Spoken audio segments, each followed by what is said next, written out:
everyone, my name is Amber, welcome back to my channel. This is my July TBR. I couldn't be bothered to set up my usual filming setup. I just don't have the energy right now, so here we are on the floor. I've been in a massive reading slump for the past month or so. I haven't read many books in June at all. It's currently the 26th of June and I've read 4 books. Of course, I've decided to be really ambitious in July and put a load of books on my TBR. I'm going to share them with you now. So I've got a mixture of book club books, readathon books, old school books, project books, and just some mood reading in general. So let's get started. First of all, I would really like to read Fire and Blood by George R.R. Martin. I haven't read one of his books since I finished or caught up with the Game of Thrones series, Song, Ice and Fire. My reason for wanting to read this is literally because the TV show is coming out soon. I want to know what's going on, and I think I'm going to do an independent review if I feel like I've got enough to talk about with this one, and maybe do a comparison with the TV show as well. I have heard that this reads more like a non-fiction history book about the Targaryens. That's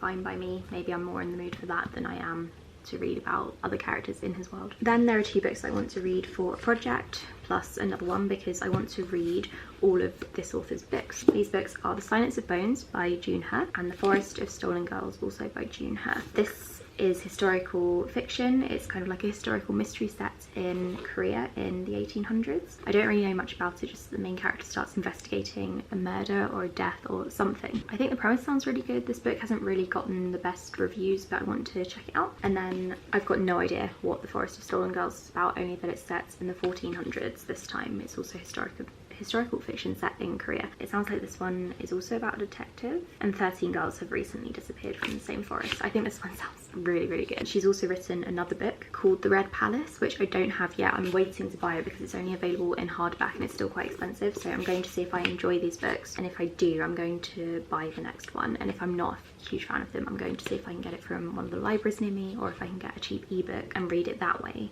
in case I don't love it, because I don't see the point in buying a physical copy if I haven't enjoyed the author's other books, just in case. I still need to read this book for a book club that I was supposed to read in June, but I've been in a reading slump. That is She Who Became the Sun. This is historical fiction set in China with a little bit of magic as well, I think. This came out a couple of years ago, maybe last year actually, and it's been very popular. I do really want to read it. I read the first chapter and I enjoyed it enough. I've just been in a huge reading slump, so I didn't get to it in June, but I'm gonna hopefully get to it soon. I feel like there's a weird shadow on my face, so maybe I should try to move the camera a bit. Is this any better? I think it's a bit better. You can see my toothbrush charging. Let's just casually cover that up. I also have a few thrillers on my TBR, one of them being The Younger Wife by Sally Hepworth. I've read this author's other book called The Good Sister. Really enjoyed it, so I'm going to read this one by her as well. And she's actually written 6 other books, including The Good Sister. So this is another author that I could perhaps try to read all the books from and decide which one is best for a reading vlog, but I want to try this one first just to see, because there are so many books that she has written. I don't want to commit to reading another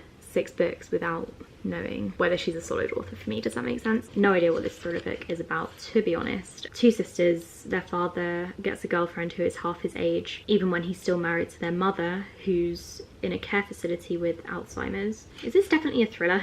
Yeah, as it turns out, they're all hiding something, so it's a bit of a thriller mystery sort of thing. I'm really looking forward to reading that. That's going to be one of the first ones I read in July. And then I've got 2 books that I'm going to read for the Indie Accords. One is self-published and one is indie published, which I think counts. And the self-published one is The Sword of Kaigen. Really looking forward to reading this one. It's adult fantasy about, I think, elemental powers, and it's got one of my favourite tropes, I think. Not that I've read it and that I know, but from what I've seen from tweets and things and from comments from my friends, that seems to be the case. I'm convinced I'm going to love this one. It's very chunky, but I think it's going to be worth it. It's about 600 pages, so it's going to take me a while to read, but I'm hoping I'm going to be out of my reading slump very soon, so I'll be able to read it. The next one is the indie published one, and that is Queen and Whispers, which was on my June TBR, but I didn't get to it because of the slump. But I did read the first chapter and it was very intriguing, so I do think I'm going to enjoy this one once I'm finally out of my slump. I didn't really say what this one's about, but that's because I don't really know. All I know is that the main character, there are 2 main characters, they're both girls and they fall in love with each other. It could be a hate to love romance. One of the main characters inherits the kingdom from her uncle, and the kingdom is also bankrupt, so she has to try to sort of bring it back to life and make some money, I suppose. And then I've got 2 non-fiction books, and those are Pale Rider. I've actually got this one as an audiobook, but I found it in a charity shop, so I picked it up as a physical book just in case this format works better for me. This one is a story non-fiction book about the Spanish flu of 1918 and how it affected the world. So I I added this one to my TBR when I first heard about COVID being a thing, and it's very intriguing to me, so I do want to read this in July. I think it will be very, very interesting because it's not only about the history of the Spanish flu, it's also how it affected the world we live in today. And another one that was on my June TBR is Sugar in the Blood. This one is about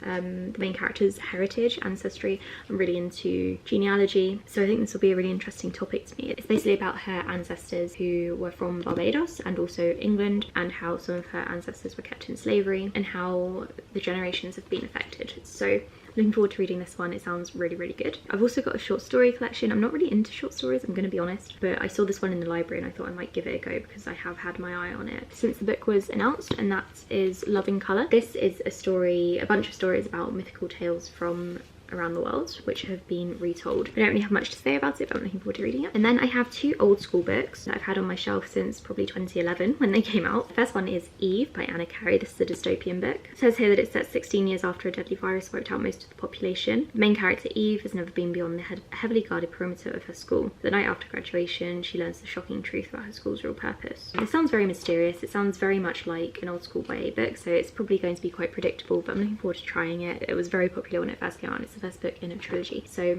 I hope I like it, and then I can read the rest of the books. Since I've had it sat on my shelf for ages, I probably should have picked it up a while ago. And then I also have Hereafter by Tara Hudson. This one I think is about ghosts. It says here Amelia finds Joshua drowning in her river. As a ghost, she can do nothing but will him to live. They struggle to keep their secret bond hidden. So I'm not sure I'm going to love this one. I feel like this is something that I would have loved when I was a lot younger, when I first bought this book, but unfortunately I didn't get to it. I'm probably not going to like it, but this is also the first book in a trilogy, I think, and I'm probably going to speed through it because I tend to with all these old school YA books, and I really hope I like it, but I don't think I'm going to. I'm also listening to a couple of audiobooks. I've already got them on the go. The first one is Children of Ruin. I've got a few hours left of that one. It's the sequel to Children of Time. This is an adult sci-fi book. The first one is about sentient spiders, and the second one seems to be about sentient octopodes. And then I'm also listening to The Shadow King, which was nominated for the 2020 Booker Prize, I think, and this one is historical fiction set in Ethiopia, and it's about the war with Italy as they invaded. I'm really enjoying both of these, and I'm hoping to finish them in July because I'm not going to in June. And then I also have a bunch of NetGalley books that I want to read, but I'm not going to go through them here because I'm struggling to read ebooks, and if I put them on my TBR I'm going to feel like I'm failing when I don't get to them. I also haven't been approved for some of them. I've requested Carrie Soto, which I haven't been approved for. It's been waiting in limbo for ages now. And I also really want to read Dream On by Angie Hockman, who